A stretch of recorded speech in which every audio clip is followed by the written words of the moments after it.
আসসালামু আলাইকুম। আজকে আমি আপনাদেরকে দেখাবো কি করে খুব সহজেই পুঁইশাক ভাজি করা যায়।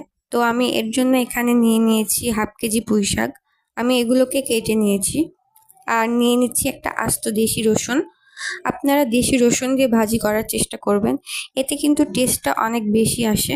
আমি রসুনের খোসাগুলো ছাড়িয়ে নিয়েছি আর নিয়ে নিচ্ছি 3টা পেঁয়াজ। আমি এখানে 3টা মাঝারি আকারের পেঁয়াজ নিয়েছি।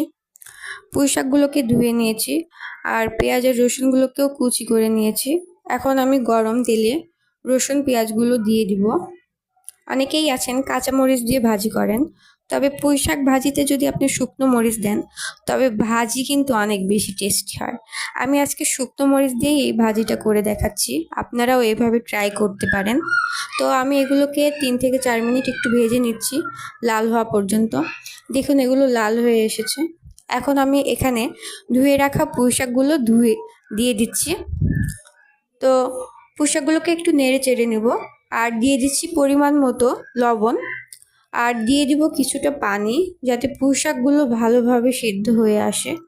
এখন আমি এগুলো ঢাকনা দিয়ে ঢেকে দিচ্ছি। 5-7 মিনিট পরে দেখুন পুঁই শাকগুলো কত ভালোভাবে সিদ্ধ হয়ে এসেছে। পুঁই শাক কিন্তু একদম ভাজি হয়ে গিয়েছে।